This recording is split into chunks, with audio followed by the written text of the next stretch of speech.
प्रिय बंधुगण समस्त को मो यूट्यूब चैनल को हार्दिक स्वागत जनाऊँगी। आज आम जो विषय उपर आलोचना करवा तार शीर्षक हो साक्षात्कार बा मौखिक परीक्षा।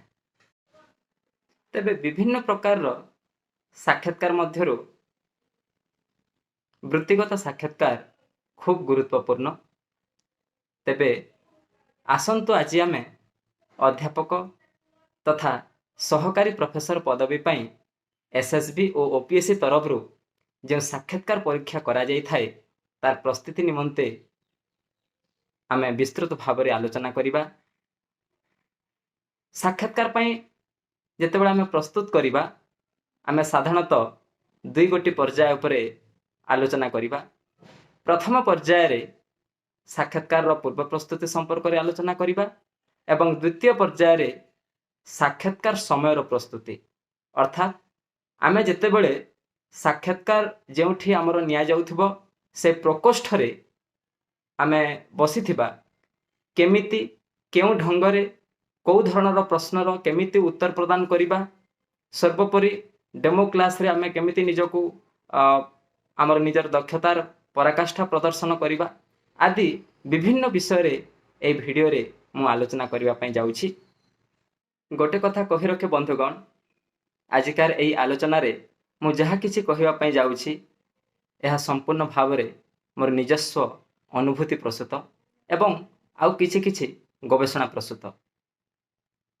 तेबे आसंतु साक्षात्कार रो प्रथम पर्याय बा साक्षात्कार रो पूर्व प्रस्तुति संपर्क रे आमे आलोचना करिबा।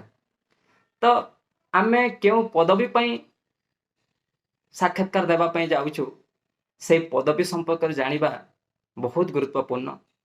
कारण मु अध्यापक पदवी पई साक्षात्कार देवा पई जाउछि, मु सहकारी प्रोफेसर पई साक्षात्कार देवा पई जाउछि। तेणु निजको सही ढंगरे प्रस्तुत करने को हबो, सही साहस रे सही ठाणी रे आमे निजको प्रस्तुत करिबा एवं सफलता को हातेइबा।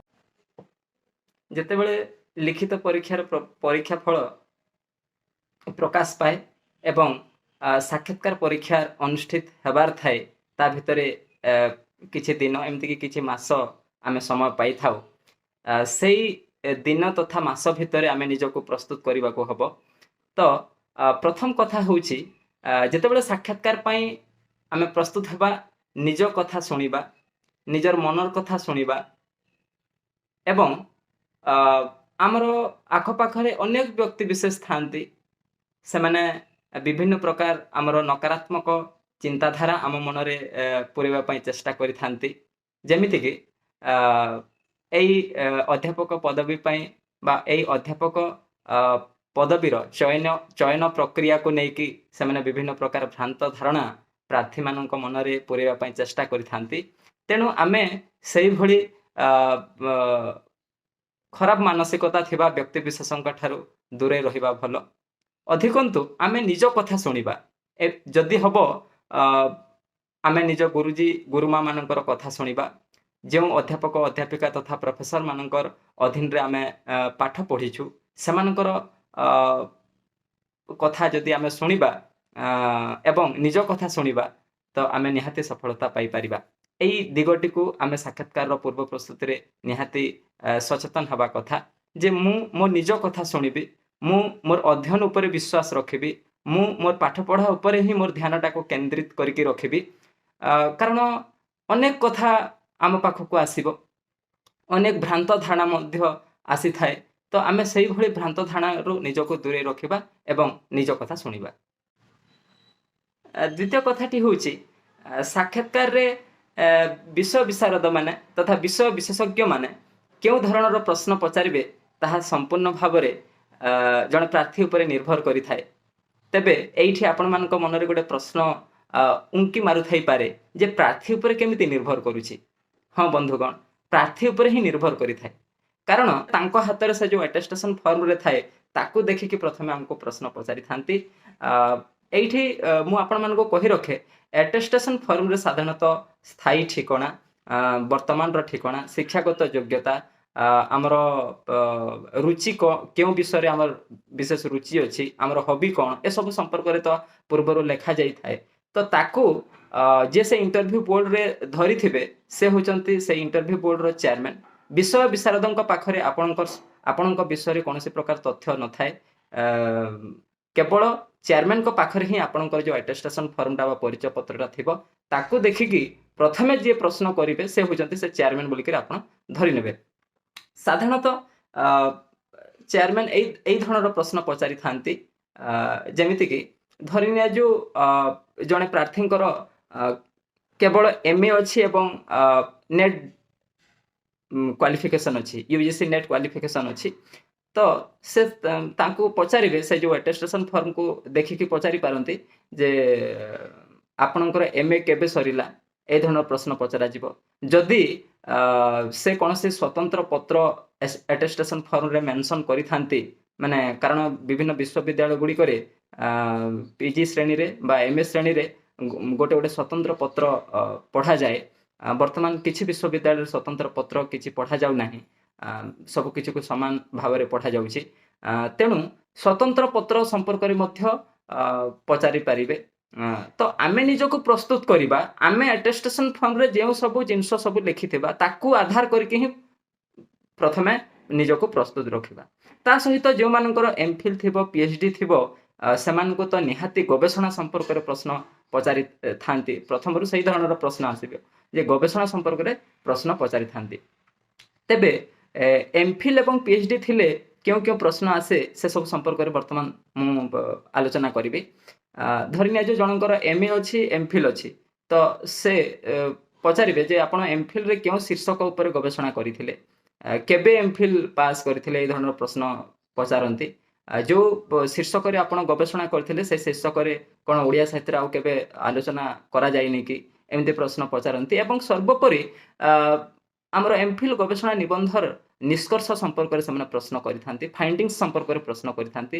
2-3ଟା ପଏଣ୍ଟ ଉପରେ ଆପଣ କୁହନ୍ତୁ ଯେ ଆପଣଙ୍କର ଥେସିସରେ କ'ଣ ଅଛି, କ'ଣ ଗବେଷଣା କରିଛନ୍ତି, 3ଟା ଧାଡ଼ିରେ କୁହନ୍ତୁ, এই ଧରଣର ବି ପ୍ରଶ୍ନ ଆସିଥାଏ।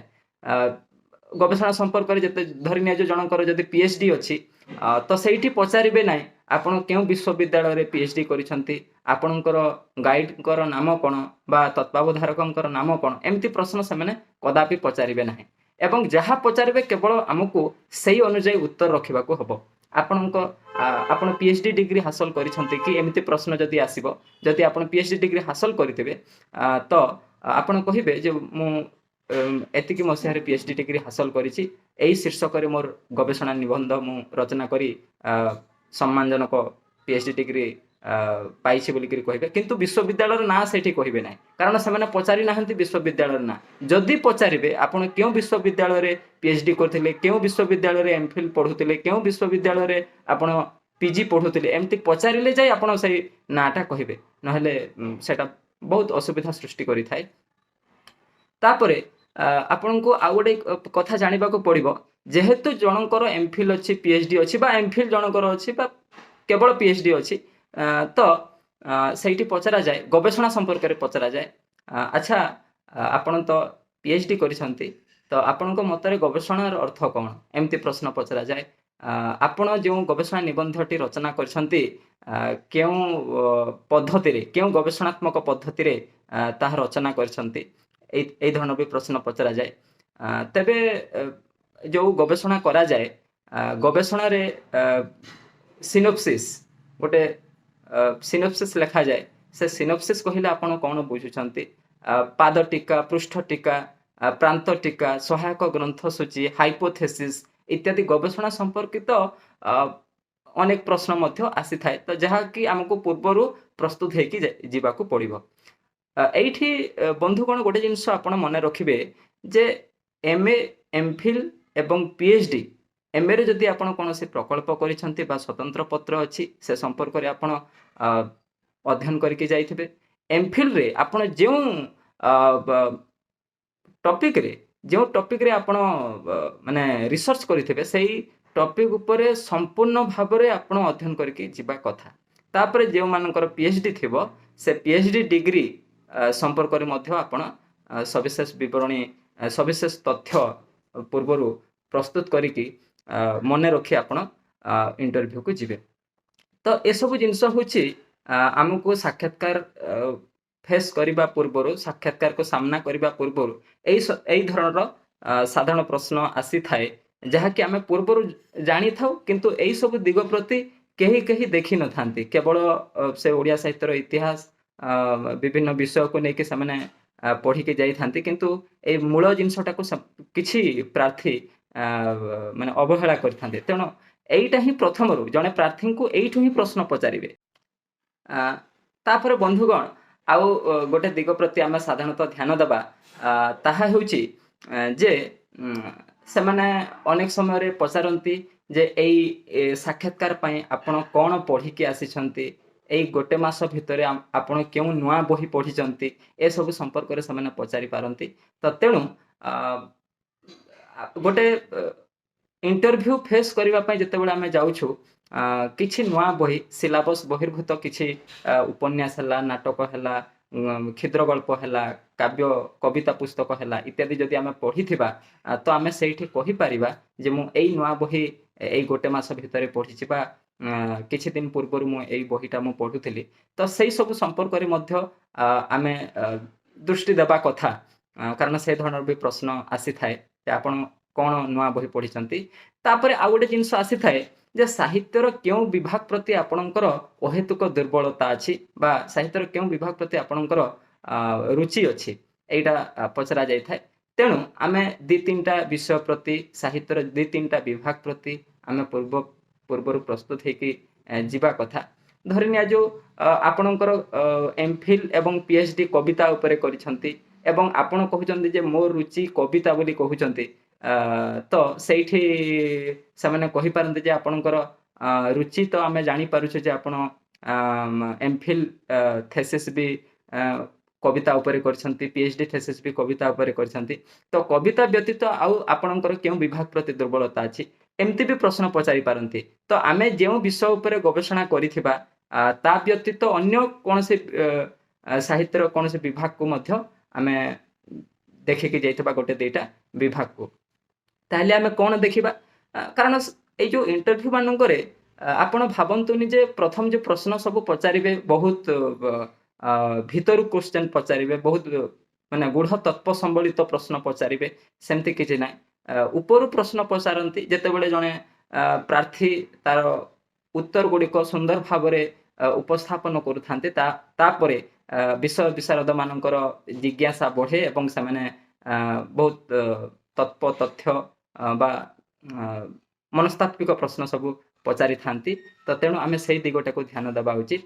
ତ ଏଇଠି ମୁଁ କହି ରଖେ, ଯେତେବେଳେ ଆମେ ପୂର୍ବ ପ୍ରସ୍ତୁତି କରିବା ସାହିତ୍ୟର ବିଭିନ୍ନ ବିଭାଗ, ଯଥା ଆମର ପଦ୍ୟ ବିଭାଗ ଏବଂ ଗଦ୍ୟ ବିଭାଗ।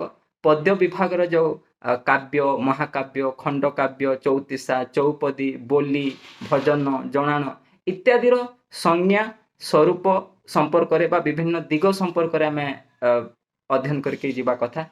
ତାପରେ ଗଦ୍ୟ ବିଭାଗର ଯେଉଁ ଅଛି ଆମର କ୍ଷୁଦ୍ର ଗଳ୍ପ, ଉପନ୍ୟାସ, ନାଟକ, ରମ୍ୟ ରଚନା, ପ୍ରବନ୍ଧ, ସମାଲୋଚନା, ଭ୍ରମଣ କାହାଣୀ, ଜୀବନୀ, ଆତ୍ମଜୀବନୀ ଆଦି ଯେଉଁ ବିଭିନ୍ନ ବିଭାଗ ଅଛି ଗଦ୍ୟ ବିଭାଗ, ସେଇ ଗଦ୍ୟ ବିଭାଗର କେବଳ ସଂଜ୍ଞା ଏବଂ ତାର ବୈଶିଷ୍ଟ୍ୟ ଏସବୁ ଜିନିଷ ମଧ୍ୟ ଆମେ ଦେଖିଥିବା, କାରଣ ସେଇ ସାଧାରଣ କଥା ପଚାରନ୍ତି। ଧରିନିଆ ଯେଉଁ ଜଣେ କହିଲେ ଯେ ମୋର ସାର୍ ସାହିତ୍ୟର ବିଭିନ୍ନ ବିଭାଗ ମଧ୍ୟରେ ବେଶୀ ଦୁର୍ବଳତା ଅଛି କଥା ସାହିତ୍ୟ ଉପରେ, ତ ସେମାନେ ପ୍ରଶ୍ନ କରିଥାନ୍ତି ଯେ କଥା ସାହିତ୍ୟ କହିଲେ ଆପଣ କ'ଣ ବୁଝୁଛନ୍ତି। ତ ଏଇ ଧରଣ ସାଧାରଣ ପ୍ରଶ୍ନ ଯଦି ଆମେ ପୂର୍ବରୁ ପ୍ରସ୍ତୁତ ହୋଇନଥିବା, ତ ଆମେ ସାକ୍ଷାତକାରରେ ଯେତେବେଳେ ବସିଥିବା ବିଶ୍ୱ ବିଶାରଦଙ୍କର ସାମ୍ନାରେ ସେଇଠି କିଛି କହିପାରିବା ନାହିଁ। ତ ତେଣୁ ଏଇ ସାଧାରଣ କଥା ସବୁ ଆମେ ପଢ଼ିକି ଯାଇଥିବା, ସଂଜ୍ଞା ଏବଂ ସ୍ୱରୂପ ସାଧାରଣ ନୁହେଁ, ଏଇଟା ଆପଣଙ୍କୁ ଯେତିକି ସାଧାରଣ ଲାଗୁଛି ଏଇ ଧରଣର ହିଁ ପ୍ରଶ୍ନ ପଚରାଯାଏ। ଯେତେବେଳେ ଆମେ ଇଣ୍ଟରଭ୍ୟୁରୁ ଫେରି ଆସୁ, ସେଇଠି ଆଉ ଯେତେ ଭାବିଲେ ମଧ୍ୟ ତ ଆଉ ସେଇ ଇଣ୍ଟରଭ୍ୟୁକୁ ପୁଣି ରିଟର୍ଣ୍ଣ କରିପାରିବା ନାହିଁ, ପୁଣି ପ୍ରତ୍ୟାବର୍ତ୍ତନ କରିପାରିବା ନାହିଁ। ତେଣୁ ଆମେ ଏସବୁ ଛୋଟ ଛୋଟ ଦିଗ ପ୍ରତି ଆମେ ଯଦି ଧ୍ୟାନ ଦେଇଥିବା, ତାହେଲେ ଆମର ସାକ୍ଷାତକାରଟା ବହୁତ ସୁନ୍ଦର ଭାବରେ ଉପସ୍ଥାପନ ହୋଇପାରିବ। ତାପରେ ଆଉ ଗୋଟେ ଦିଗ କଥା ମୁଁ କହିବି, ସାହିତ୍ୟର ବହୁ ବିଭାଗ ଅଛି। ଆପଣ କୌଣସି ଗୋଟେ ନିର୍ଦ୍ଦିଷ୍ଟ ବିଭାଗକୁ ବି ଯଦି ଆପଣ ପଢ଼ିବେ ବହୁତ ସମୟ ଲାଗିବ। ତେଣୁକରି ଗୋଟେ ଯୋଉ ଜିନିଷ କି ଆମକୁ ଜାଣିବା ଉଚିତ, ଗୋଟେ ଅଧ୍ୟାପକ ବା ଗୋଟେ ସହକାରୀ ପ୍ରଫେସର ପାଇଁ ଯେଉଁ ସବୁ ଜିନିଷ ସାହିତ୍ୟର ଜାଣିବା କଥା, ସେ ସବୁ ଜିନିଷ ପ୍ରତି ଆମେ ସଚେତନ ହେଇକି ପଢ଼ିକି ଆମେ ଯିବା କଥା। ଯେମିତିକି ଗୋଟେ ପ୍ରମୁଖ ଦିଗ ହେଉଛି ସାହିତ୍ୟର ଯୁଗ ବିଭାଜନ। ଆମର ଯେଉଁ ସାହିତ୍ୟରେ ଯୁଗ ବିଭାଜନ ଯେଉଁ କରାଯାଇଛି, ପ୍ରାକ୍ ଶାରଳା ସାହିତ୍ୟ, ଶାରଳା ସାହିତ୍ୟ, ପଞ୍ଚସଖା ସାହିତ୍ୟ, ରୀତି ସାହିତ୍ୟ, ଆଧୁନିକ ସାହିତ୍ୟ। ଆଧୁନିକ ସାହିତ୍ୟକୁ ଯେଉଁ ବିଭିନ୍ନ ଭାଗରେ ବିଭକ୍ତ କରାଯାଇଛି, ରାଧାନାଥ ଏବଂ ସମସାମୟିକ କବିଙ୍କ ସମ୍ପର୍କରେ ବା ରାଧାନାଥ ସମସାମୟିକ ସାହିତ୍ୟର ପୃଷ୍ଠଭୂମି ସମ୍ପର୍କରେ ମଧ୍ୟ ଆପଣ ଜାଣିବା ଉଚିତ, ବୈଶିଷ୍ଟ୍ୟ ସମ୍ପର୍କରେ ଜାଣିବା ଉଚିତ। ଠିକ୍ ସେହିଭଳି ସତ୍ୟବାଦୀ ସାହିତ୍ୟ, ସବୁଜ ସାହିତ୍ୟ, ପ୍ରଗତିବାଦୀ ସାହିତ୍ୟ, ସ୍ୱାଧୀନତା ପରବର୍ତ୍ତୀ ଓଡ଼ିଆ ସାହିତ୍ୟ, ଏମିତିକି ଆମର ଯେଉଁ ପୋଷ୍ଟ ମଡର୍ଣ୍ଣ ଓଡ଼ିଆ ଲିଟରେଚର ଅଛି, ସେ ସମ୍ପର୍କରେ ଆମେ ଦେଖିବା। ଅନୁରୂପ ଭାବରେ ଆମେ ଏକବିଂଶ ଶତାବ୍ଦୀର ଓଡ଼ିଆ ସାହିତ୍ୟ, ତାର ଗତି ଏବଂ ପ୍ରକୃତି ସମ୍ପର୍କରେ ମଧ୍ୟ ଆମେ ଦେଖିକି ଯାଇଥିବା। କାରଣ ସେମାନେ ପଚାରି ପାରନ୍ତି ଯେ ଆପଣ ସତ୍ୟବାଦୀ ଯୁଗ କହିଲେ କ'ଣ ବୁଝୁଛନ୍ତି, ସତ୍ୟବାଦୀ ଯୁଗର ଆଭିମୁଖ୍ୟ ସମ୍ପର୍କରେ ବା ସତ୍ୟବାଦୀ ଯୁଗ ସମ୍ପର୍କରେ ଆପଣ କିଛି କୁହନ୍ତୁ, ଏଇ ଧৰণৰ ବି ପ୍ରଶ୍ନ ପଚରାଯାଏ। କାରଣ ଆପଣମାନେ ଜାଣିପାରୁଥିବେ ବର୍ତ୍ତମାନ CBCS ସିଲାବସରେ ଯେଉଁ ସବୁ ବିଷୟ ଗୁଡ଼ିକ ଅଛି, ସେସବୁ ଆପଣ ଦେଖୁଥିବେ ଯେ +3 ଯୁକ୍ତ 3 ସମାନ ଆମର ଯେଉଁ ସିଲାବସରେ ପାଠ୍ୟକ୍ରମରେ ସେମିଷ୍ଟାର 1 ଏବଂ ସେମିଷ୍ଟାର 2ରେ ଆମର ଓଡ଼ିଆ ସାହିତ୍ୟର ଇତିହାସ ସବୁ ଅଛି। ତ ସେଥିପ୍ରତି ଆମେ ଓଡ଼ିଆ ସାହିତ୍ୟର ଇତିହାସ ମଧ୍ୟ ପଢ଼ିଥିବା, ଯେଉଁ ଯୁଗ ବିଭାଜନ ସବୁ ଅଛି ସେଇଟା ପଢ଼ିଥିବା। ତା ସହିତ ଆମକୁ ଦେଖିବାକୁ ପଡ଼ିବ ଯେ ବିଶେଷ ବିଭାଗ ଯେଉଁଟା, ଗୋଟେ ହେଉଛି ଭାଷାତତ୍ତ୍ୱ ଏବଂ ଅନ୍ୟଟି ହେଉଛି ବ୍ୟାକରଣ।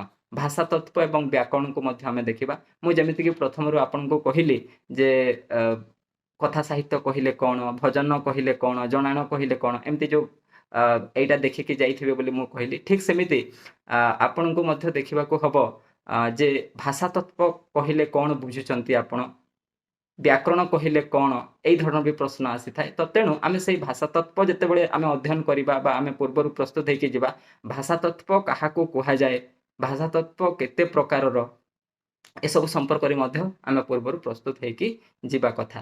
ତାପରେ ଯେ ଆମେ ସେ ଭିତର ଜିନିଷ ସବୁ ଦେଖିବା, ଧ୍ୱନି ପରିବର୍ତ୍ତନର ବିଭିନ୍ନ କାରଣ, ଓଡ଼ିଆ ଭାଷାର ଉତ୍ପତ୍ତି ଏବଂ କ୍ରମ ବିକାଶ, ଓଡ଼ିଆ ଶବ୍ଦ ଭଣ୍ଡାର ଇତ୍ୟାଦି ସମ୍ପର୍କରେ ଆମେ ପଢ଼ିବା। ତା ସହିତ ବ୍ୟାକରଣ ପଢ଼ିବା, ବାକ୍ୟ ସମ୍ପର୍କରେ ଆପଣଙ୍କୁ ବି ପଚାରି ପାରନ୍ତି, ସରଳ ବାକ୍ୟକୁ ଯୌଗିକ ବାକ୍ୟ, ଯୌଗିକ ବାକ୍ୟକୁ ଜଟିଳ ବାକ୍ୟ, ବାକ୍ୟ କାହାକୁ କୁହାଯାଏ, କେତେ ପ୍ରକାର ବିଭକ୍ତ ବାକ୍ୟ ସମ୍ପର୍କରେ କିଛି କୁହନ୍ତୁ, ଏଇ ଧରଣ ବି ସାଧାରଣତଃ ପ୍ରଶ୍ନ ଆସିଥାଏ। ତେଣୁ এইଭଳି କହିବାର ତାତ୍ପର୍ଯ୍ୟ ହେଉଛି ଯେଉଁ ଜିନିଷ କି ଗୋଟେ ଅଧ୍ୟାପକ ଜାଣିବା ଜରୁରୀ, ସେଇ ସାଧାରଣ କଥା ସବୁ ଆପଣ ଦେଖିକି ଯାଇଥିବେ। ଆଉ ଗୋଟେ କଥା ମୁଁ ଏଇଠି କହି ରଖେ, ଅନେକଙ୍କର ଗୋଟେ ଭୁଲ ଧାରଣା ଥାଏ ଯେ ହଠାତ୍ ଆପଣଙ୍କୁ ଗୋଟେ କିଛି ନୂଆ ସାହିତ୍ୟ ଟ୍ରେଣ୍ଡ ବିଷୟରେ ପଚାରିଦେବେ, ସେଇଟା ନୁହେଁ। ମୁଁ ଯେମିତି ଆପଣଙ୍କୁ କହିଲି ଯେ ଆପଣଙ୍କର MA ଡିଗ୍ରୀ କେବେ ଥିଲା, MPhil କେଉଁ ଶୀର୍ଷକରେ ଗବେଷଣା କରିଥିଲେ, ଏମିତି ସାଧାରଣ ପ୍ରଶ୍ନରୁ ଆରମ୍ଭ କରନ୍ତି। ତ ସେଥିପ୍ରତି ଆପଣ ଟିକେ ଧ୍ୟାନ ଦେବା କଥା। ଧରି ନିଅ, ମୁଁ ଉଦାହରଣ ଦେଉଛି, ମୁଁ ଯେତେବେଳେ OPSC ପରୀକ୍ଷା ପାଇଁ ସାକ୍ଷାତକାର ଦେବା ପାଇଁ କଟକ ଯାଇଥିଲି, ସେଇଠି ମୋତେ ଯେତେବେଳେ ମୁଁ ପ୍ରକୋଷ୍ଠ ଭିତରକୁ, ଯେଉଁ ସାକ୍ଷାତକାର ପ୍ରକୋଷ୍ଠ ଭିତରକୁ ପ୍ରବେଶ କଲି ଏବଂ ସେଇଠି ଯେତେବେଳେ ମୋତେ ପଚରା ଯାଇଥିଲା ବିଭିନ୍ନ ପ୍ରଶ୍ନ, ମୁଁ ଆପଣମାନଙ୍କୁ ମୁଁ କହିବି ଯେଉଁ ଆମର ସାକ୍ଷାତକାର ଦ୍ୱିତୀୟ ପର୍ଯ୍ୟାୟ ଯେଉଁ ରଖାଯାଇଛି, ସାକ୍ଷାତକାର ସମୟରେ ଆମେ କେଉଁ କେଉଁ ଦିଗ ପ୍ରତି ଧ୍ୟାନ ଦେବା କଥା, ସେଇଠି ମୁଁ କେତେଟା ଉଦାହରଣ ମାଧ୍ୟମରେ ମୁଁ କହିବି। ତେଣୁକରି ଏଇଠି ମୁଁ ସେ କଥାଟି ମୁଁ କହୁନାହିଁ। ତ ମୋତେ ଯେଉଁ ପ୍ରଶ୍ନ ପଚରା ଯାଇଥିଲା, ଯେଉଁ ଆରମ୍ଭରୁ ଯେଉଁ ପ୍ରଶ୍ନ ଗୁଡ଼ିକ ଆସିଥିଲା, ସେଇଟା ଏମିତି ଆସିଥିଲା, ଆପଣ କେବେ MA ଡିଗ୍ରୀ ପାସ୍ କଲେ? ମୁଁ ସେ ମସିହା କେବଳ କହିଥିଲି। ଆପଣ କେବେ MPhil ଡିଗ୍ରୀ ପାସ୍ କଲେ? ତ ମୁଁ ସେଇ ମସିହାଟି କହିଥିଲି। ମୋତେ ସେଇଠୁ ପୁଣି ପ୍ରଶ୍ନ ପଚରା ଯାଇଥିଲା, ବର୍ତ୍ତମାନ ଆପଣ କ'ଣ କରୁଛନ୍ତି? ତ ମୁଁ କହିଲି ଯେ ବର୍ତ୍ତମାନ ମୁଁ ଗବେଷଣାରତ, ମୁଁ PhD ବର୍ତ୍ତମାନ କରୁଅଛି।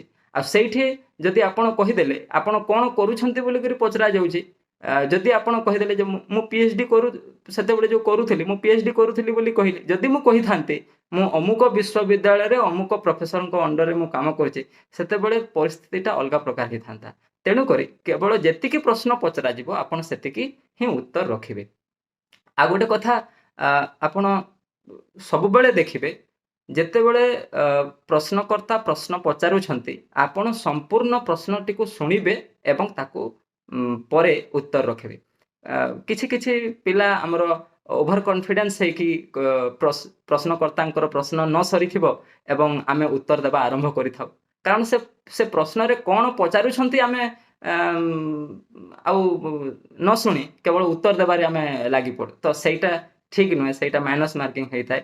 ତ ବିଷୟ ବିଶେଷଜ୍ଞ ଯେଉଁ ପ୍ରଶ୍ନଟି କରୁଛନ୍ତି ସେଇ ପ୍ରଶ୍ନଟାକୁ ଆମେ ଠିକ୍ସେ ଶୁଣିବା, କାରଣ ତାଙ୍କର ପ୍ରଶ୍ନ ଆମେ ଶୁଣିଲେ ସେ ଯେତେବେଳେ ପ୍ରଶ୍ନ କରୁଥିବେ ଆମେ ସେଇ ସମୟରେ ଆମ ମନ ଭିତରେ ଆମେ ଉତ୍ତର କେମିତି ଦେବା ତାକୁ ପ୍ରସ୍ତୁତ ହେଉଥିବା। ତ ଆମେ ପ୍ରଶ୍ନଟିକୁ ସୁନ୍ଦର ଭାବରେ ଯଦି ଆମେ ଶୁଣିବା, ସରଳତାର ସହିତ ଶୁଣିବା, ଠିକ୍ ଭାବରେ ପ୍ରଶ୍ନ ଯଦି ଶୁଣିବା, ସେ କେଉଁ କେଉଁ ଶବ୍ଦ ପ୍ରୟୋଗ କରୁଛନ୍ତି ସେ ପ୍ରଶ୍ନରେ, ସେ ସବୁ ଜିନିଷ ଯଦି ଆମେ ଶୁଣିବା ତାହେଲେ ଆମର ଉତ୍ତରଟା ବହୁତ ସୁନ୍ଦର ଭାବରେ ହେଇପାରିବ।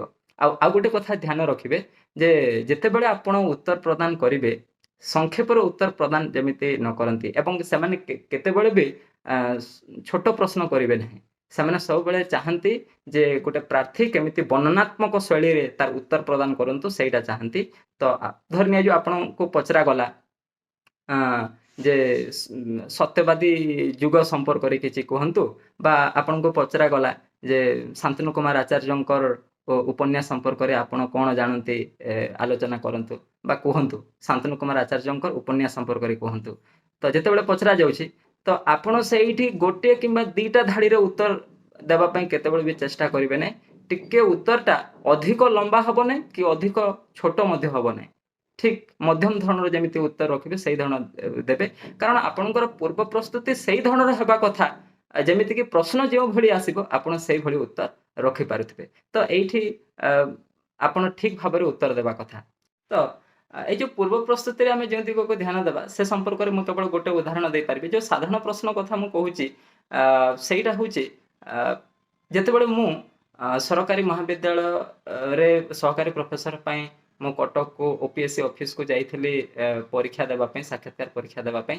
ସେଇଠି ମୋତେ କେତେ ଗୁଡ଼ିଏ ପ୍ରଶ୍ନ ଏମିତି ପଚରା ଯାଇଥିଲା ଯେମିତିକି ଆପଣଙ୍କର ଯେଉଁ MA ଡିଗ୍ରୀ, MPhil ଡିଗ୍ରୀ ବା PhD ଡିଗ୍ରୀ ଯଦି ଅଛି ସେ ସବୁ ଡିଗ୍ରୀ କେତେ ମସିହାରେ ଆପଣ ପାସ୍ କରିଛନ୍ତି ସେ ସବୁ ସମ୍ପର୍କରେ କୁହନ୍ତୁ। ତ ମୁଁ କହିଥିଲି ଯେ ମୋର MA ଡିଗ୍ରୀ ଏତିକି ମସିହାରେ, MPhil ଡିଗ୍ରୀ ଏତିକି ମସିହାରେ ଏବଂ ମୋର PhD ମୋର ଚାଲୁଅଛି ବୋଲି ଏମିତି ମୁଁ କହିଥିଲି। ତ ଏଇ ଧରଣ ହିଁ ପ୍ରଶ୍ନ ଆରମ୍ଭ ହୁଏ ଏବଂ ଯେତେବେଳେ ଜଣେ ପ୍ରାର୍ଥୀ ପରୀକ୍ଷାର୍ଥୀ ସେ ଯେତେବେଳେ ଅଧିକ ଭଲ ଉତ୍ତର ଦେଇପାରୁଥିବେ ତାପରେ ଯାଇ ତାଙ୍କୁ ମନସ୍ତାତ୍ତ୍ୱିକ ପ୍ରଶ୍ନ, ଗୂଢ଼ ତତ୍ତ୍ୱ ସମ୍ବଳିତ ପ୍ରଶ୍ନ ଇତ୍ୟାଦି ସେମାନେ ପଚାରନ୍ତି, ଅର୍ଥାତ୍ ସେ ପ୍ରାର୍ଥୀଠାରୁ ସେମାନେ ଅଧିକ କିଛି ଆଶା କରନ୍ତି, ଆଶା ରଖନ୍ତି। ତ ତେଣୁ ସେଇ ଧରଣର ପ୍ରଶ୍ନ ପଚରାଯାଏ।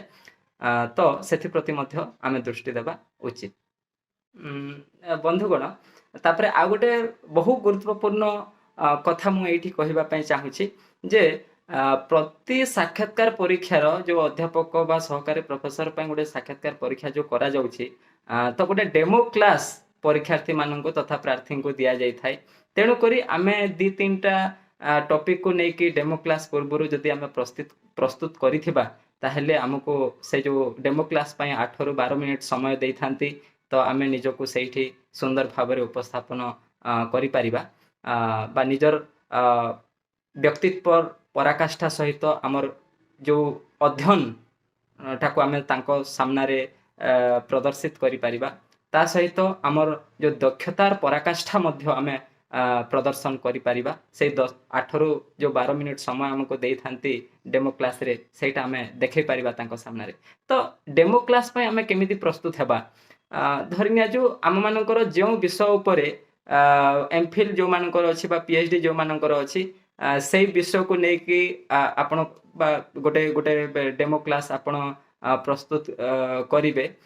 ତା ସହିତ ଆପଣଙ୍କର ଗବେଷଣା ବହିର୍ଭୂତ, ଗବେଷଣା ବ୍ୟତୀତ ଆଉ ଯଦି କିଛି ଆପଣଙ୍କର ପ୍ରିୟ ବିଷୟ ଅଛି, କୌଣସି ଗୋଟେ ଲୋକପ୍ରିୟ ଉପନ୍ୟାସ ଉପରେ ହେଇପାରେ, ଜଣେ ବିଶିଷ୍ଟ ଗୋଟେ କ୍ଷୁଦ୍ର ଗଳ୍ପ ଉପରେ ହେଇପାରେ, ତ ବା କୌଣସି ଜଣେ ବିଶିଷ୍ଟ ନାଟ୍ୟକାରଙ୍କ ଉପରେ ହେଇପାରେ, ଯେଉଁ ବିଷୟ ଉପରେ ଆପଣ ଅଧିକରୁ ଅଧିକ विश्लेषण करके व्याख्या करके आपण कहि पारुथिबे से भली विषय को आपण बाछिबे। तो डेमो क्लास पे आपण 2 रु 3टा विषय जदि आपण पूर्वरु चयन करके प्रस्तुत हेइथिबे तो सेही साक्षात्कार परीक्षा मध्ये सुंदर भाबरे आपण कहि पारिबे, सेठी निजर मत उपस्थापन करि पारिबे। तो एइठी मु आ गोटे कथा कहि रखे, जेते बेले ए जो डेमो क्लास दिया जाए अनेक समय रे प्रार्थी उपरे निर्भर करे, जे प्रार्थी को पचरा जाए जे आपण केउ विषय उपरे गोटे डेमो क्लास नहीं पारिबे, आपणकर गोटे आपण को 8 रु 12 मिनिट बा 10 रु 12 मिनिट समय दिया जाउछि, तो आपण गोटे विषय उपरे क्लास नियंतु। तो एमती भी कहा जाए थाए, जदि जने प्रार्थी बहुत भलो कहउचंती तो सेई विषय विशेषज्ञ माने जानी थांती जे एई प्रार्थी केउ दिग उपरे विशेष दक्षता अर्जन करि थांती। तो तेणु करी केही केही विषय विशेषज्ञ मध्य प्रार्थी को कहि थांती जे आपण भाषा तत्व उपरे गोटे कहंतु, जो जोटा आमे भलो कहितबा से इंटरव्यू रे जो प्रश्न रो उत्तर गुडी को सुंदर भाबरे आमे उपस्थापन करतबा, से माने सेही धरणर गोटे प्रश्न प्रार्थी को देई थांती, जहा कि प्रार्थी को मध्य सेटा सहज हेई थाए। एवं केतेकंकु प्रार्थी को ही कहिबा पई कहा जाए जे आपण निजर रुचि मुताबक गोटे विषय भावंतु एवं जाइकी आपण 10 रु 12 मिनिट सेठी डेमो क्लास प्रदर्शन करंतु, एमती कहा जाई थाए। तो ए सब दिग प्रति हमको ध्यान देबा को हबो। तापरे आ गोटे विशेष दिग होउछि जे किछि प्रार्थी से माने विभिन्न सरकारी महाविद्यालय हो बा बेसरकारी अनुदान प्राप्त महाविद्यालय हो सेठी अतिथि अध्यापक भावरे कार्य करू थांती। तो से माने पढ़ेबार शैली संपर्क रे केमिति पढ़ा जाए से सब संपर्क रे तो अवगत थांती, तथापि केते गुडे दिग प्रति ध्यान देबा को हबो। किंतु जो माने नुआ नुआ एमए पास करी थांती तथा कोनसे महाविद्यालय रे कोनसे माने टीचिंग एक्सपीरियंस तांकर न थाए, से माने केमिति निजको इंटरव्यू पय प्रकाश करिवे बा इंटरव्यू पय प्रस्तुत करिवे से संपर्क रे वर्तमान मु आलोचना करिवे। तो कथा होची जे आमे जहा पढ़िबा तो आमे निजे प्रश्न तैयारी करिकि निजको प्रश्न पचारि पारिबा। आमे गोटे समय रखिबा, गोटे निरोला समय, तो जो समय रे कि कही हमको माने असुविधा सृष्टि करिबा पय नथिबे, आम आखपाख पूरा शांत थिबो, तो आमे किछि प्रश्न सृष्टि करिबा।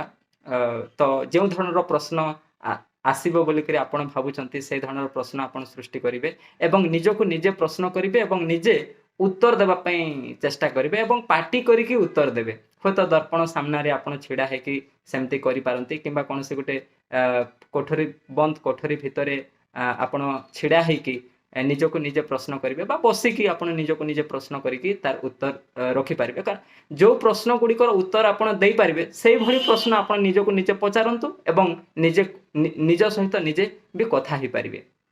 एमती भी ही पारिबो। ता सहित आपण दलगत आलोचना भी करि पारिबे, आपण बंधु बांधवींक सहित ग्रुप डिस्कशन बोली आमे जहा को कहूछु दलगत आलोचना मध्ये करि पारिबे। तो गोटे विषय उपरे आपण 3-4 जण बा 2 जण आपण आपणकर सांग सहित मिसिले एवं आलोचना कले विभिन्न विषय उपरे, एमती भी हेई पारिबो। ता सहित आपण गोटे बोर्ड किनी पारिबे, गोटे व्हाइट बोर्ड छोटे छोटे बोर्ड भी आजिकल मिलुछि, तो सेटा किनी पारिबे एवं घरे रखिके छिड़ा हिकी आपण केमिति पढ़ा जाए विभिन्न महाविद्यालय मानकरे, तो छिड़ा हिकी भी आपण पढ़ी पारिबे। तो से सब जिनस प्रति जदि आमे ध्यान देबा, निजे जेमिति गोटे संगीत साधक प्रतिदिन सकाळे जेमिति से रियाज करंती बा अभ्यास करंती निजर संगीत साधना संपर्कित विभिन्न दिग उपरे, ठीक सेमिति आमे जहा पढ़िबा राति रे ता परदिन सकाळे जदि आमे अभ्यास करिबा, पढ़ी राति रे पढ़िथिबा कथाटिकु सकाळे जदि आमे निज सहित निजे कथा हेकि भी हो बा कोनसे दलगत आलोचना माध्यम रे हो बा जे कोनसे उपाय रे हो, जहा राति रे पढ़िथिबा सकाळु से सब जिंस को जदि आमे पुणी स्मरण करिबा, पुणी मने पकेबा पई चेष्टा करिबा, कहिबा पई चेष्टा करिबा, ताहेले भी एइटा भी हेई पारिबो।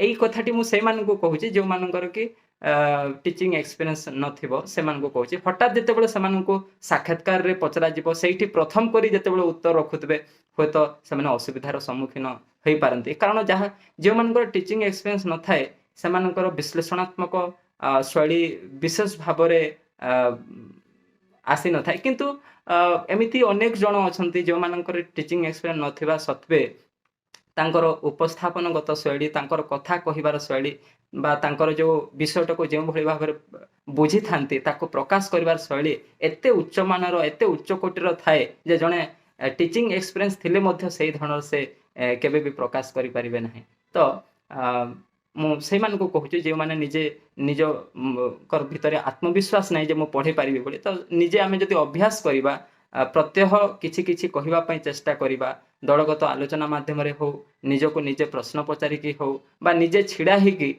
जति किछि कहिबा पई चेष्टा करिबा ताहेले हमरो साक्षात्कारटा बहुत सुंदर भाबरे हबो बोली मु भाबुछि तापरे पूर्व प्रस्तुति रे तो आमे सब कथा देखिबा साहित्यर विभिन्न विभाग प्रति आमे तो अध्ययन करिबा कोन से विभाग को आमे अवहेला करि परिबा नै उणा दिखे सब विभाग को आमे देखिबा जो विभागटा बहुत गुरुत्वपूर्ण जो पूर्वरु मु आपण मान को कहिछि से विभाग को विशेष भाबरे देखिबा ता सहित आपण को आ गोटे कथा देखिबा को हबो जे किछि कविंकर किछि विशिष्ट आधुनिक कविंकर हो बा किछि प्राचीन कविंकर हो किछि कवितार पंक्ति आपण मने रखिथिबे तो सेमने सेठी प्रश्न भी पचारि पारंती जे आपण को भलो लागिथिबा जणे कविंकर जे कोन से गोटे काव्य कवितार पदटिए कहिकि ताको व्याख्या करंतु एमति भी कहि पारंती तो तेणु आपणकर प्रिय कविंक संपर्क रे बा प्रिय लेखकंकर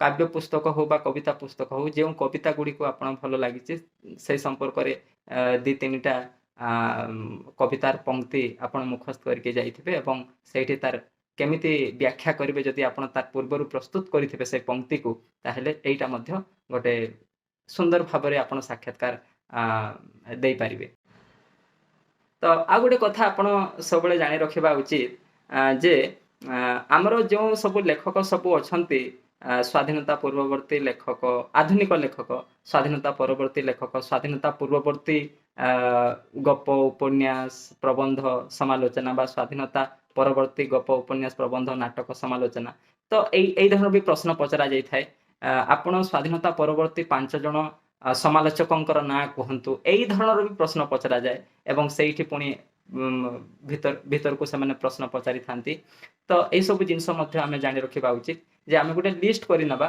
जे स्वाधीनता पूर्ववर्ती 5 जण विशिष्ट लेखक मानकर ना विभिन्न विभागर प्राबंधिक 5 जण औपन्यासिक 5 जण नाट्यकार 5 जण गाल्पिक 5 जण स्वाधीनता पूर्ववर्ती एवं स्वाधीनता परवर्ती तो सेमानंकर ना सहित गोटे गोटे विशिष्ट रचना एटा मध्य आपण देखुथिबे एवं सेही रचना को नेबे जो रचना की बहु लोकप्रिय होइथिबो तो सेही धरणर आपण नै पारिबे धन्य जो आपण को कहा गला जे स्वाधीनता पूर्ववर्ती जणे स्वाधीनता पूर्ववर्ती 5 जण उपन्यासिकंकर ना कहंतु एमती पचरा जीवो आपण कहि पारिबे उमेश चंद्र सरकार फकीर मोहन सेनापति गोपाल बल्लभ दास उपेंद्र किशोर दास कालिंदी चरण पाणिग्राही हरेकृष्ण महताब एमती कहि पारिबे तो आपण को सेठी पचारि पारंती हरेकृष्ण महताब क्यों क्यों उपन्यास रचना करिसंती कहंतु एमती भी पचारि पारिबे तो तेनु करी आमे लेखकंकर ना सहित तांकर विशिष्ट कृति केतेटा जदि आमे पढिथिबा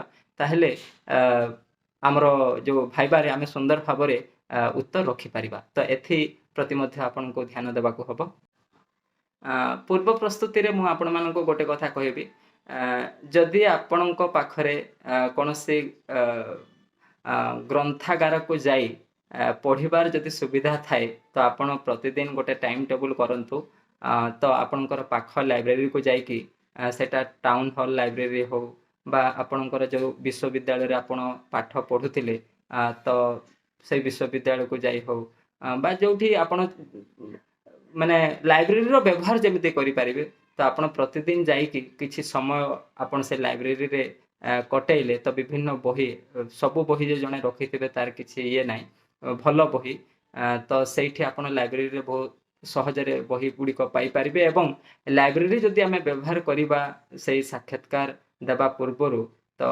ସେଇଟା ବି ଗୋଟେ ଭଲ ଦିଗ ବୋଲି ମୁଁ ଭାବୁଛି। କାରଣ ମୁଁ ଯେତେବେଳେ ସାକ୍ଷାତକାର ପାଇଁ ପ୍ରସ୍ତୁତ ହେଉଥିଲି ମୁଁ ମଧ୍ୟ ଲାଇବ୍ରେରୀର ବ୍ୟବହାର କରୁଥିଲି। ସାକ୍ଷାତକାରର ପୂର୍ବ ପ୍ରସ୍ତୁତିରେ ମୁଁ ଆଉ ଗୋଟେ କଥା କହିବି ଶେଷରେ ଯେ ଆମେ ପଢ଼ାପଢ଼ି ଏତେ ମାତ୍ରାରେ କରିଥାଉ, ଆମେ ସେ ସାକ୍ଷାତକାର ପାଇଁ ଏତେ ମାତ୍ରାରେ ଆମେ ନିଜକୁ ବ୍ୟସ୍ତ ରଖିଥାଉ ଯେ ଖାଇବା ପିଇବା ଶୋଇବା ସବୁ ଭୁଲି ଯାଇଥାଉ। ତ ସେଥିପ୍ରତି ମଧ୍ୟ ଆମେ ସଚେତନ ହେବା ବା ଆମର ସ୍ୱାସ୍ଥ୍ୟ ପ୍ରତି ଯତ୍ନବାନ ହେବା, ଆମେ ସ୍ୱାସ୍ଥ୍ୟ ପ୍ରତି ସଚେତନ ହେବା। ଆମେ ଠିକ୍ ସମୟରେ ଶୋଇବା, 6ରୁ 7 ଘଣ୍ଟା ଆମେ ଶୋଇବା। ତାପରେ ଆମେ ଯେତେ ସବୁ ସମୟ ପାଉଛୁ ଆମେ ହୁଏତ ପଢ଼ାରେ ବିନିଯୋଗ କରିପାରିବା। ଯେ ଆମେ କେବଳ 6-7 ଘଣ୍ଟା ଶୋଇବା ଏବଂ ଆଉ 18 ଘଣ୍ଟା ଯେ ଆମେ କେବଳ ପଢ଼ିବା ତା ନୁହେଁ। ଆମେ କିଛି ସମୟ ଏମିତି ପଢ଼ିବା ଯେମିତିକି ଆମେ ସବୁ ଜିନିଷକୁ କଭର, ଆମେ ନିଜର ଗୋଟେ ଆତ୍ମବିଶ୍ୱାସ ଯେମିତି ଆସୁଥିବ ଯେ ମୁଁ ଏଇ ସବୁ ବିଷୟ ପ୍ରତି ମୋର ପଢ଼ାପଢ଼ି ସରିଲାଣି ଏବଂ ମୁଁ ଠିକ୍ ଭାବରେ ମୋର ପ୍ରିପାରେସନଟା ଚାଲିଛି। ନିଜର ଯେମିତି ଗୋଟେ ଆତ୍ମବିଶ୍ୱାସ ଜାତ ହେଉଥିବ, ନିଜର ପଢ଼ାପଢ଼ି ନିଜର ପ୍ରିପାରେସନ ନିଜର ପ୍ରସ୍ତୁତି ସମ୍ପର୍କରେ ଯେମିତି ଗୋଟେ ଆତ୍ମବିଶ୍ୱାସ ଜାଗ୍ରତ ହେଉଥିବ ସେଇଭଳି ଢଙ୍ଗରେ ଆମେ ପଢ଼ିବା। ତାର ଅର୍ଥ ନୁହେଁ ଯେ ଆପଣ 18 ଘଣ୍ଟା ପରିଶ୍ରମ କରନ୍ତୁ, ଆପଣ 4 ଘଣ୍ଟା 5 ଘଣ୍ଟା ବା 6 ଘଣ୍ଟା ବି ପରିଶ୍ରମ କରନ୍ତୁ। ଯଦି ସେଇଟା ଗୁଣାତ୍ମକ ପାଠ ଯଦି ଆପଣ ପଢ଼ୁଛନ୍ତି ନିହାତି ଭଲ ହେବ। କିନ୍ତୁ ଜଣେ ଜଣେ 18 ଘଣ୍ଟା ପର୍ଯ୍ୟନ୍ତ ପରିଶ୍ରମ କରୁଥିବେ କିନ୍ତୁ ସେମାନେ କେବଳ ନୋଟ୍ସ ଲେଖିକି ତାଙ୍କର ସମୟ ସାରି ଦେଉଥିବେ, ନ ବୁଝିକି କେବଳ ପଢ଼ୁଥିବେ। ତ ସେମିତି ନ କରିକି ଯେମିତି ଆପଣ ବୁଝିପାରୁଥିବେ ଯେଉଁ ଜିନିଷ ଗୁଡ଼ିକ ଆପଣଙ୍କର ରହିଯାଇଛି, ଯେଉଁଟାକି ଆପଣ MA ଶ୍ରେଣୀରେ ପଢ଼ି ନାହାନ୍ତି ବା ସ୍ନାତକ ଶ୍ରେଣୀରେ ଯେଉଁ ସବୁ ଜିନିଷଟାକୁ ଆପଣ ପଢ଼ି ନାହାନ୍ତି ସେସବୁ ଦିଗ ପ୍ରତି ଦେବେ। ଆପଣ ନିଜେ ଜାଣିପାରୁଥିବେ ଯେ ମୁଁ କେଉଁ ଜିନିଷଟା ଛାଡ଼ି ଯାଉଛି। ତ ଯେଉଁ ଜିନିଷ ଗୁଡ଼ିକୁ ଆପଣ ବିଶେଷ ଭାବରେ ଅଧ୍ୟୟନ କରିନଥିବେ ଅତୀତରେ, ସେସବୁ ଜିନିଷଟାକୁ ଯଦି ଆପଣ ଦେଖିବେ ସେଇ ସମୟରେ ଏବଂ ବୁଝିବା ପାଇଁ ସବୁବେଳେ ଚେଷ୍ଟା କରିବେ, ନିଜକୁ ବୁଝେଇବେ ଏବଂ ସେଇ ବିଷୟ ଭିତରେ ପ୍ରବେଶ କରିବା ପାଇଁ ଚେଷ୍ଟା କରିବେ। କାରଣ ବର୍ତ୍ତମାନ ଅନେକ ବହି ସବୁ ଆସୁଛି ବଜାରରେ, ବିଭିନ୍ନ ପ୍ରକାର ପସିବୁଲ ଆସୁଛି। ମୁଁ କେବେ ବି ଆପଣମାନଙ୍କୁ କହିବି ନାହିଁ ଯେ ଆପଣ ଗୋଟେ ପସିବୁଲ କିଣିକି ସମ୍ଭାବ୍ୟ ପ୍ରଶ୍ନୋତ୍ତର ମୂଳକ ପୁସ୍ତକ କିଣିକି ଆପଣ ପଢ଼ନ୍ତୁ, ଏଇଟା ଠିକ୍ ନୁହେଁ। ଆପଣ ବିଶିଷ୍ଟ ସମାଲୋଚକ ମାନଙ୍କର ବହି ଆଣିକି ପଢ଼ନ୍ତୁ। ଯେଉଁ ବହି ଗୁଡ଼ିକୁ ଆମ ପ୍ରଫେସର ମାନେ ସେମାନେ ପଢ଼ୁଥିଲେ, ସେମାନେ ଆମକୁ ପଢ଼େଇଥିବା ଅଧ୍ୟାପକ ଅଧ୍ୟାପିକା ମାନେ ହ୍ୟାଣ୍ଡବୁକ୍ ଆକାରରେ ପଢ଼ୁଥିଲେ, ସେଇଭଳି ବହି ବା ସେଇଭଳି ଅଧ୍ୟାପକ ଅଧ୍ୟାପିକା ମାନଙ୍କ ଠାରୁ ଆପଣ ପରାମର୍ଶ ନେଇକି ଯଦି ବହି ପଢ଼ିବେ ତାହେଲେ ଆପଣଙ୍କର ଯେଉଁ ଗୋଟେ ପ୍ରଶ୍ନର ଉତ୍ତର ରଖିବାର ଯେଉଁ ଶୈଳୀରେ ମଧ୍ୟ ଆପଣଙ୍କର ପରିବର୍ତ୍ତନ ଆସିବ ଏବଂ ସୁନ୍ଦର ଭାବରେ ଆପଣ ଉପସ୍ଥାପନ କରିପାରିବେ। ପୂର୍ବ ପ୍ରସ୍ତୁତିରେ ଆମେ ଆଉ ଗୋଟେ କଥା ଦେଖିବା, ଯାହା ହେଉଛି ଆମର ଯେଉଁ ବର୍ତ୍ତମାନ ଓଡ଼ିଶାର ସ୍ନାତକ ମହାବିଦ୍ୟାଳୟ ଗୁଡ଼ିକରେ ଯେଉଁ ସିଲାବସ୍ ପଢ଼ାଯାଉଛି ସେ ସିଲାବସ୍ ହେଉଛି CBCS ପ୍ୟାଟର୍ନର ସିଲାବସ୍। ତ ଆମେ ସେ ସିଲାବସ୍ ସମ୍ପର୍କରେ ଜାଣିବା, CBCS ପ୍ୟାଟର୍ନ କ'ଣ ସେ ସମ୍ପର୍କରେ ମଧ୍ୟ ଜାଣିବା ଉଚିତ। କାରଣ ସେମାନେ ପଚାରି ପାରନ୍ତି ଯେ ବର୍ତ୍ତମାନ ଯେଉଁ CBCS ସିଲାବସ୍ ପଢ଼ାଯାଉଛି ସେ CBCS ସିଲାବସ୍ ସମ୍ପର୍କରେ ଆପଣଙ୍କର ଧାରଣା କ'ଣ ଅଛି, ଏମିତି ବି ପ୍ରଶ୍ନ ପଚାରି ପାରନ୍ତି। ତ ତେଣୁ ଆମେ ପୂର୍ବରୁ ମଧ୍ୟ ସେ ସଂକ୍ରାନ୍ତୀୟ କିଛି କିଛି ଜିନିଷ ଆମେ ପଢ଼ିକି ଯାଇଥିବା କଥା। ଏବଂ ଆଉ ଗୋଟେ କଥା ଆପଣମାନେ ଦେଖିବେ, ଯେଉଁ CBCS ସିଲାବସ୍ରେ ଯେଉଁ ସବୁ କାବ୍ୟ କବିତା ଅଛି, ଯେଉଁ ସବୁ କ୍ଷୁଦ୍ର ଗଳ୍ପ, ନାଟକ, ଏକାଙ୍କିକା, ଉପନ୍ୟାସ ଯାହା ସବୁ ଅଛି, ଯେଉଁ ଜୀବନୀ ଆତ୍ମଜୀବନୀ ଅଛି, ସେ ସବୁ ମଧ୍ୟ ଟିକେ ଟିକେ ଦେଖି ଯାଇଥିବେ। ଯାହାଦ୍ୱାରା କି ଯେଉଁ ସବୁ ବର୍ତ୍ତମାନ ଅଛି ସେସବୁ ବହୁତ ମାନେ ଭଲ ବିଷୟ ସବୁ ଅଛି। ସେସବୁ ଦେଖିଥିଲେ ଆପଣମାନଙ୍କ ପାଇଁ ଆଉ ଟିକେ ସହଜ ହେବ, କାରଣ ଆପଣ ସ୍ନାତକ ଶ୍ରେଣୀରେ ପଢ଼ାଯାଉଥିବା ସିଲାବସ୍କୁ ମଧ୍ୟ କଭର କରିଛନ୍ତି। ସେ ସିଲାବସ୍ ଭିତରୁ ଯେ ପ୍ରଶ୍ନ ଆସିବ ତା ନୁହେଁ। ଆମେ ଯଦି ସିଲାବସ୍ଟାକୁ ପୁଙ୍ଖାନୁପୁଙ୍ଖ ଅଧ୍ୟୟନ କରିକି ଯାଇଥିବା, କେଉଁ କେଉଁ ବିଷୟ ଅଛି ସେଇଟାକୁ ଯଦି ଆମେ ଦେଖିକି ଯାଇଥିବା, ଆମର ଇଣ୍ଟରଭ୍ୟୁରେ ହୁଏତ ସେମାନେ ପଚାରି ବି ପାରନ୍ତି।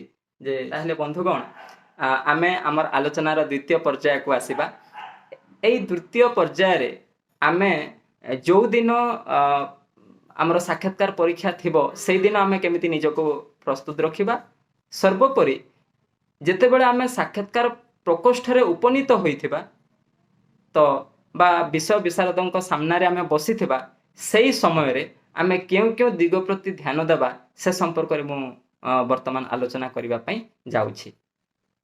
तो वर्तमान आमे आसीबा जो दिन आमर साक्षात्कार परीक्षा अच्छी से दिन आमको क्यों क्यों दिग प्रति ध्यान देवा हम सर्वोपरि जितेबले आम विषय विशेषज्ञ सामने आमर साक्षात्कार प्रकोष्ठ भितर बसी से समय आम क्यों क्यों दिग प्रति ध्यान देवा से संपर्क में वर्तमान मु आलोचना करी आम प्रथम कथा आम देखा जे आमर पोशाक परिच्छद जेहेतु आम जड़े अध्यापक पदवी पाई जाऊछु बा सहकारी प्रोफेसर पाई आम साक्षात्कार परीक्षा देवा पाई जाऊछु तो आम से भली जड़े शिक्षकर पोशाक परिच्छद जमिति हेबा कथा से भली ढंगरे आम निजको प्रस्तुत करके जीवा कथा आम सर्वोपरि एठी कहा जाय पारे गोटे फॉर्मल लुक अर्थात आपण को जमिति कि कहीं देखिकी न कहतु जे ये गोटे अध्यापक हेबार योग्यता नहीं यार पोशाक परिच्छदर शालीनता नहीं एमती जमिति कहीं न कहतु से भली ढंगरे आम निजको सजैकी जीवा कथा कारण एठी जड़े जड़े बहुत भूल करती बा सेटा भूल भी मु कहि परिबि नै से दिने पूर्वर नुआ ड्रेस नुआ पोशाक से किणिकी पिंधिकी भाईबा को जाई थांती तो पोशाक केते नुआ अच्छी सेटा बड़ कथा नुहे पोशाक शालीनता थिबा कथा पोशाक गोटे जो पदवी पाई आम साक्षात्कार देवाई जाऊँ तार माने प्रतिफलन घटुवा कथा से आम पोशाक परिच्छद भितर जे आमे जे दामिका हाथ घंटा पिंधि एवं सुना गहना आमे पिंधिकी जदि जाइथिबा जे बा केश विन्यास को ठीक भाव सजैकी जदि जाइथिले जे सेमाने जे हमको साक्षात्कार परीक्षा रे उपयुक्त प्रार्थी बोली चयन करेंगे सहीटा नुहे आम साधारण ढंगरे जीवा किंतु गोटे अध्यापक अध्यापिका जमिति देखा जीवा कथा से ढंगरे आम जीवा कथा जो दिन आमर भाइबा थिबो से दिन जो समय आमको इंटिमेशन लेटर माध्यम डका जाइथिबो धरिनिया जो पूर्वाह्न 10:30 रे आमर भाइबा आरंभ होबार अछि तो आम ठीक 1.5 घंटा पूर्व से पहुंची जाइथिबा भल तो पहुंची जाइथिले पूर्व पहुंची जाइथिले कौन हम आम से परिवेश को ठीक भाव में अवलोकन करवा एवं से विभिन्न से परिवेश से ऑफिस को गले आम भीतर गोटे आत्मविश्वास जात हुए बहु पूर्व जदि आम जाइथिबा सेठी से परिवेश सहित खाप खोइथिबा ताहेले आमर भीतर गोटे अहेतुक आत्मविश्वास आमर अजाणत से जन्म थाए तो तेणुक आम यथेष्ट पूर्व जाइथिबा भल कारण अनेक समय कौन हुए कि जितेबले क्रम अनुजाई जड़े पर जड़े प्रार्थी मान डाकु था भाइबा धरी नि जो जनकर 2 नंबर रे डका जीवार अच्छी तो सेठी एनाउंस करा जाउथबा बा डका जाउथबो तो आपण जदि सेठी नथिबे तेबे आपण को हुए तो भाइबार बा से साक्षात्कार परीक्षार पूरा शेष पर्यंत अपेक्षा करने को भी पड़ो तो तेणुक जदि आम ठीक समय से उपनीत होइथिबा तो आमर समय जितेबले आसीबो तो आम सेठी को जाइकी भाइबाटा दे पारिबा आमर अनेक प्रार्थी कौन हुए कहार बस असुविधा हुए कहार ट्रेन असुविधा हुए कहार आउ कौन से प्रकार कागज पत्र संपर्कित असुविधा जो से ठीक समय ऑफिस को पहुंची पारि न थांती तो तेणुक आम यथेष्ट पूर्वर आमर सबू कागज पत्र फाइल सब धरिकी आम से ऑफिस रे पहुंची जाइथिले तो आमर आत्मविश्वास बढ़ी थाए तेबे वर्तमान मु कहिबे जेतेबेले आम नंबर डका जिवो आमे व्यस्त विव्रत न होइकी धड़पड़ दौड़ी दौड़ी कौन से प्रकार धा धपड़ न करिकी धीर स्थिर भाव में आम जीवा एवं जेउठी से साक्षात्कार परीक्षा जो प्रकोष्ठ अनुष्ठित होउची से प्रकोष्ठर सामना रे चौकी पड़ी आम से बसवा जदि किसी नथिबा आम छिड़ा होइतिबा सेठी जने तांकर कर्मचारी थांती साधारणतः तो जेतेबेले भितरु आदेश आसीबो जे नेक्स्ट प्रार्थी को डका जाऊ बोली तापरे जो कर्मचारी जनक आपण को कहिबे जे भितर को प्रवेश करंतु तो आपण कबाट खोलिला मात्रे मु भितर को आसी पारे कि बोली एमती अनुमति मागिबे तो सेमाने अनुमति देला परे आपण सरलतार सहित जाइकी सेमानक सामना रे छिड़ा हेबे एवं जी मझिरे बसी थिबे तांकु प्रथमे नमस्कार जणेबे ଏବଂ ଅନ୍ୟ ଯେଉଁ ବିଷୟ ବିଶେଷଜ୍ଞ ମାନେ ବା ସରକାରୀ ଅଧିକାରୀ ମାନେ ଥିବେ ସେମାନଙ୍କୁ ମଧ୍ୟ ଆପଣ ଦେଖିକି ନମସ୍କାର କରିବେ। ଏବଂ ଆଉ ଗୋଟେ କଥା ଏଇଠି ମନେ ରଖିବାକୁ ହବ, ସେମାନେ ବସିବା ପାଇଁ ନ କହିଲା ପର୍ଯ୍ୟନ୍ତ ଆପଣ କେତେବେଳେ ବି ଚୌକି ଟାଣି ବସିବା ପାଇଁ ଚେଷ୍ଟା କରିବେ ନାହିଁ। ସେଟା ଅଭଦ୍ରାମୀର ପରିଚୟ ମିଳିଥାଏ ସେଥିରୁ। ତ ଯେତେବେଳେ ବିଷୟ ବିଶେଷଜ୍ଞ ମାନେ ଆପଣଙ୍କୁ ବସିବା ପାଇଁ କହିବେ, ଆପଣ ଟେବୁଲ ପାଖରେ ଥିବା ଚେୟାରଟାକୁ ବା ଚୌକିଟାକୁ ଧୀରେ ଟାଣି ଆପଣ ନିଜ ସୁବିଧା ମୁତାବକ ବସିବେ ଏବଂ ଏମିତି ଢଙ୍ଗରେ ବସିବେ ଯେମିତିକି ଆପଣଙ୍କର ବସିବା ଢଙ୍ଗରେ କୌଣସି ପ୍ରକାର ଅଳସ୍ୱାମୀର ପରିଚୟ ଯେମିତି ନଥାଉ, ଆପଣଙ୍କର ବସିବା ଢଙ୍ଗରେ କୌଣସି ପ୍ରକାର ଭୟ ଭାବ ନଥାଉ, ଆପଣଙ୍କର ମୁଖମଣ୍ଡଳ ସଦାସର୍ବଦା ଗୋଟେ ହସ ହସ ମୁହଁରେ ଆପଣ ସେଇଠି ବସିଥିଲେ ସେଇଟା ଗୋଟେ ସକାରାତ୍ମକ ପ୍ରଭାବ ପକାଇଥାଏ ବିଶ୍ୱ ବିଶାରଦଙ୍କ ପାଖରେ। ତାପରେ ଆପଣଙ୍କୁ ଟିକେ ସହଜ ବୋଧ କରିବା ପାଇଁ, ଆପଣଙ୍କୁ ସେଇ ଫ୍ୟାମିଲିୟର କରିବା ପାଇଁ, ଗୋଟେ ବନ୍ଧୁତ୍ୱପୂର୍ଣ୍ଣ ବାତାବରଣ କରିବା ପାଇଁ ସେମାନେ ସାଧାରଣତଃ ଏମିତି ବି ପ୍ରଶ୍ନ ପଚାରିଥାନ୍ତି ଯେ ଆପଣ କ'ଣ ଖାଇକି ଆସିଛନ୍ତି, ମାନେ ହସି ହସିକି ଏମିତି ବି ପଚାରି ପାରନ୍ତି। ତ ଆପଣ କିଛି ପ୍ରାର୍ଥୀ ଥାନ୍ତି ଯେ କ'ଣ ଖାଇକି ଆସିଛନ୍ତି ସେ କଥା ମଧ୍ୟ କହିପାରନ୍ତି ନାହିଁ। ତ ତେଣୁକରି ଆପଣ ଭାବିବେନି ଯେ ସେମାନେ ଆପଣଙ୍କୁ ଯେଉଁ ଡାକିଛନ୍ତି ଯେ ଆପଣଙ୍କୁ ହତୋତ୍ସାହିତ କରିବା ପାଇଁ ସେଇଠିକୁ ଡାକିଛନ୍ତି, ସେଇଟା ନୁହେଁ। ଆପଣଙ୍କୁ ଚୟନ କରିବା ପାଇଁ ଡାକିଛନ୍ତି। ଆପଣଙ୍କୁ କେବଳ ଗୋଟେ ଆତ୍ମବିଶ୍ୱାସ ରଖିବାକୁ ହବ ଯେ ମୁଁ ମୋର ଦକ୍ଷତାର ପ୍ରଦର୍ଶନ କରିବାକୁ ଆସିଛି। ଏଇ ଜିନିଷଟା ଆପଣ ଯେମିତି ନ ଭୁଲନ୍ତି। ତ ଏଇ କଥାଟି ଆପଣ ସାଧାରଣତଃ ଟିକେ ଧ୍ୟାନ ଦେବେ। ଏବଂ ସେମାନେ ଯେଉଁ ଧରଣର ପ୍ରଶ୍ନ ପଚାରିବେ ଆପଣ ଭାବି ନେବେ ଯେ ସେ ମୋର ମହାବିଦ୍ୟାଳୟର ତଥା ମୋର ବିଶ୍ୱବିଦ୍ୟାଳୟର ମୋର ସାର୍ ମ୍ୟାଡ଼ାମ ମାନେ।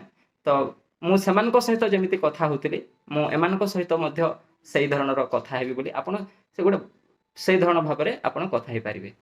ଆଉ ଗୋଟେ ଦିଗ ପ୍ରତି ଆମେ ବିଶେଷ ଧ୍ୟାନ ଦେବା କଥା, ସେ ଦିଗ ହେଉଛି ଧରିନିଆ ଯେଉଁ ମୋ ପୂର୍ବରୁ ଆଉ 2 ଜଣ ଅଛନ୍ତି ଭାଇବା ଦେବା ପାଇଁ ବା ସାକ୍ଷାତକାର ପରୀକ୍ଷା ଦେବା ପାଇଁ।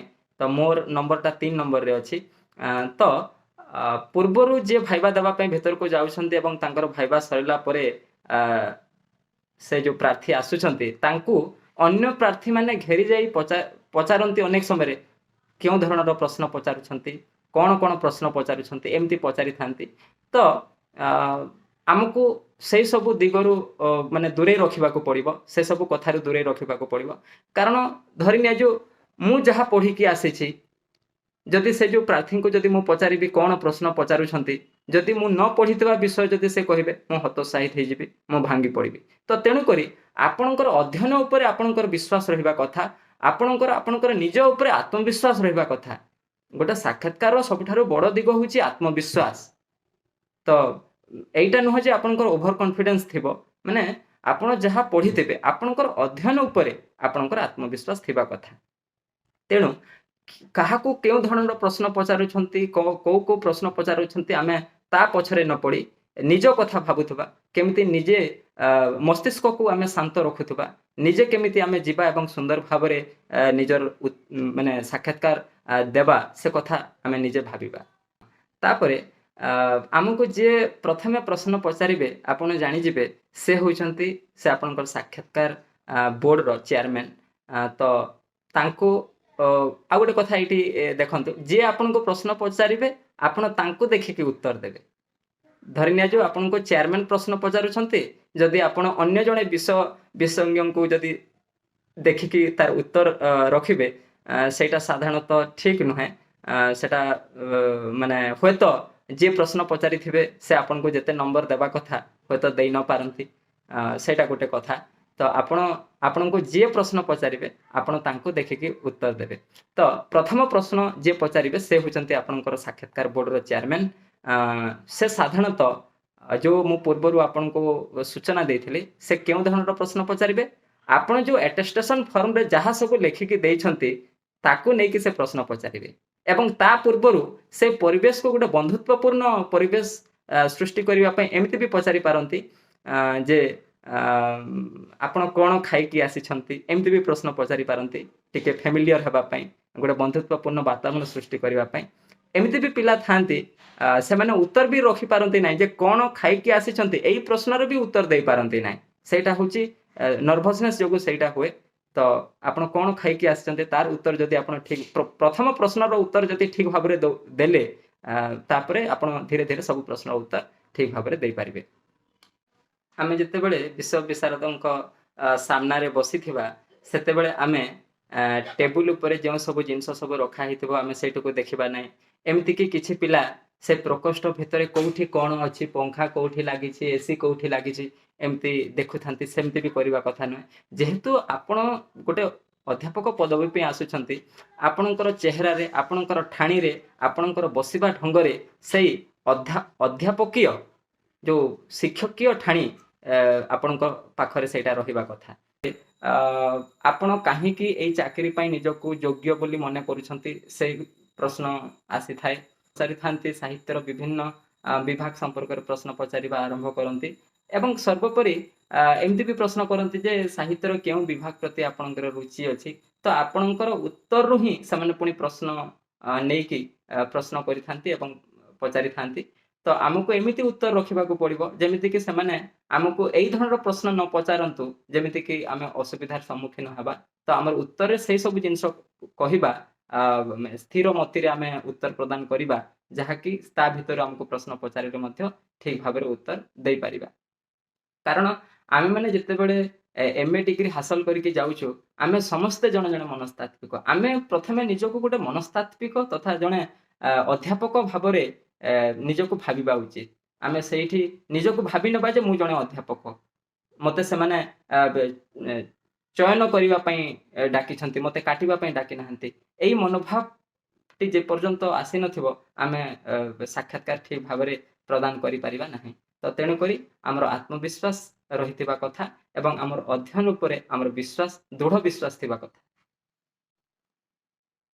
आ गोटे विषय आपण ध्यान देबे जे जेतेबेले प्रश्न पचारुथिबे धरि निया जो सब प्रश्नर उत्तर आसीबो बोली के सेमति किछि ठीक नै किंतु गोटे प्रश्न एमिति पचरा गला जे जे आपन को सही प्रश्नर उत्तर आसु नै तो आपण सहीटी कहि परिबे क्षमा करिवे सर ए प्रश्नर उत्तर मु देई परिबे नै दया करी जदि आपण अन्य कोनसे प्रश्न पचारिले मु तार उत्तर देबा पे चेष्टा करिबी एई धৰণৰ आपण जदि कहिबे से माने आ गोटे प्रश्न पचारि परिबे तो एमती पुनी परवर्ती प्रश्नर उत्तर मध्य आपण जदि देई न पारंती एमती 2-3 थर भी कहि परिबे किछि असुविधा नै कारण से माने आपनक ठारू किछि पाइबा पई आशा करूथांती तो गोटे प्रश्नर उत्तर न देले साधारणतः किछि प्रार्थींकर मनोबल भांगी जाए तो आपण सेटा भाबिबेनी जे आपण प्रश्नर उत्तर देई पारु नाहंती माने आपनकर माइनस मार्किंग होउची ता नहे कारण से माने तांको पटरु प्रश्न पचारुछंती जदि आपनको प्रश्न पचरा गला साहित्यर केउ विभाग प्रति आपनकर रुचि अछि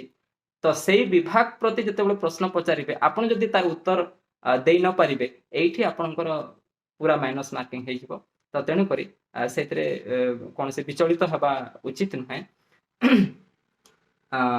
तापरे आ गोटे कथा साक्षात्कार सबठारु बड़ दिग होची गोटे डेमो क्लास देबा पई कहि थांती दी प्रकार विषय दिया जाए विषय विशेषज्ञ माने निज तरफ गोटे विषय प्रार्थी को दे थांती एवं अधिकांश साक्षात्कार रे प्रार्थी को ही कहा जाए जे आपण साहित्यर केउ एमती गोटे विषय कहंतु जहा कि आपण गोटे डेमो क्लास रे पढ़ी पारिबे 10 रु 12 मिनिट आपण पढ़ी पारिबे एमती कहंती तो मु जेमिति आपनको साक्षात्कार पूर्व प्रस्तुति रे कहितली जे हमको डेमो क्लास पई 2-3टा विषय प्रति प्रस्तुत हे कि जीवा कहितबो तो आपण जो विषय रे ठीक भाबरे कहि पारिबे सेही विषयटा को आपण मन रे भाबिबे एवं कहिबे जे मु एई विषय पर पढ़िबा पई चाहूची तापरे से माने कहिबे पढ़ांतु बोली कहिबे तो आपण कहिबे सेठी मु सर बसिकी पढ़ाई नाई मु छिड़ा हे कि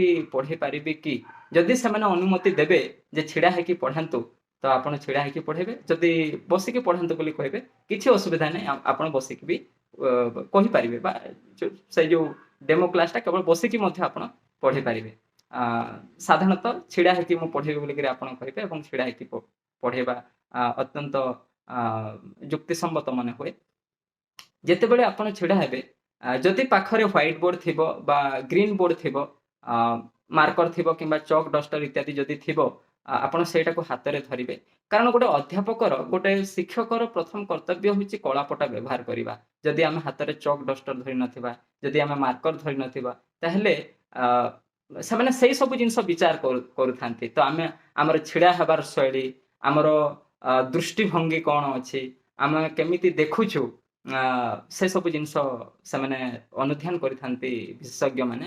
ତ ତେଣୁ ଯଦି ହ୍ୱାଇଟ୍ ବୋର୍ଡ ଥିବ ତ ଆମେ ମାର୍କର ଧରିବା, ଯଦି ଗ୍ରୀନ୍ ବୋର୍ଡ ଥିବ ବା କଳା ପଟା ଥିବ ତ ଆମେ ଚକ୍ ଡଷ୍ଟର ମଧ୍ୟ ଆମେ ଧରିପାରିବା ହାତରେ।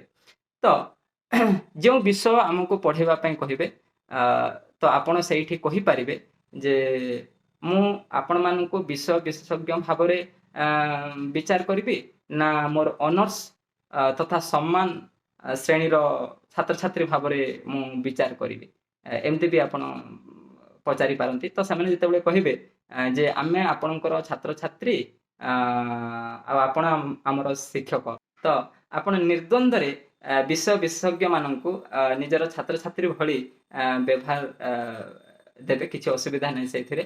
ଏବଂ ଯେଉଁ ବିଷୟଟା ଆପଣ ପଢ଼ିବାକୁ ଯାଉଛନ୍ତି ତାକୁ କଳାପଟାରେ ବା ସେ ଯେଉଁ ସବୁଜ ପଟା ଥିବ ସେଇଥିରେ ଲେଖିପାରିବେ, କିମ୍ବା ଯଦି ହ୍ୱାଇଟ୍ ବୋର୍ଡ ଥିବ ମାର୍କରରେ ଆପଣ ଲେଖିପାରିବେ।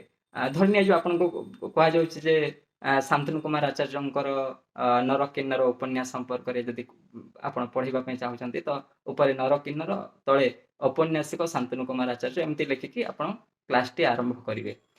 ପଚାରି ସାରିଲା ପରେ ଯେତେବେଳେ ଠିକ୍ ଅଛି ବୋଲିକିରି କହିବେ, ଆପଣ ଏବେ ଆସିପାରନ୍ତି ବୋଲି କହିବେ। ଆପଣ ଯେତେବେଳେ ସେଇଠି ଛିଡ଼ା ହେବେ, ଯେମିତିକି ଚୌକିର କୌଣସି ପ୍ରକାର ଶବ୍ଦ ନ ହେବ, ଠିକ୍ ସେମିତି ନିଜର ସୁବିଧା ମୁତାବକ ଛିଡ଼ା ହେବେ ଏବଂ ଧୀର ସ୍ଥିର ଭାବରେ ସେଇଠି ବିଦାୟ ନେବେ। ଏବଂ ବିଦାୟ ନେବା ପୂର୍ବରୁ ସମସ୍ତଙ୍କୁ ଆଉ ଥରେ ଧନ୍ୟବାଦ ଦେବେ ଏବଂ ନମସ୍କାର କରି ସେଇଠି ବିଦାୟ ନେବେ। ତ ଏଇଟା ହେଉଛି ଆମର ସାକ୍ଷାତକାର ସମୟର କେଉଁ କେଉଁ ଦିଗ ପ୍ରତି ଧ୍ୟାନ ଦେବା, କେମିତି ପ୍ରଶ୍ନ ଆସେ, ସେ ସବୁ ସମ୍ପର୍କରେ ଆଲୋଚନା କଲି।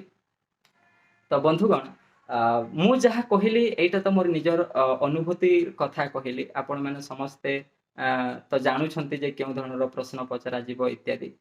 ମୁଁ କିଛି ନୂଆ କଥା କହି ନାହିଁ, ମୁଁ କେବଳ ମୋର ଅନୁଭୂତିର କଥା କହିଲି। ଆପଣମାନେ ଆହୁରି ଅନେକ ନୂଆ କଥା ମଧ୍ୟ ମୁଁ ଯାହା କହିଲି ଏଇଟା ଆପଣ ଉପଦେଶ ବୋଲି ନ ଭାବି କେବଳ ମୋର ପୂର୍ବ ପାଠର ପୁନରାବୃତ୍ତି ବୋଲିକିରି ଭାବନ୍ତୁ। ଆପଣ ଏଇସବୁ ଜିନିଷ ଆଗରୁ ଜାଣିଛନ୍ତି, ମୁଁ ଆପଣ ଜାଣିଥିବା କଥାଟିକୁ ହିଁ କହୁଛି, କିଛି ନୂଆ କଥା କହୁନାହିଁ। ଯଦି ଏଇ ଭିଡ଼ିଓଟି କାହାର ବି ନା କାହାର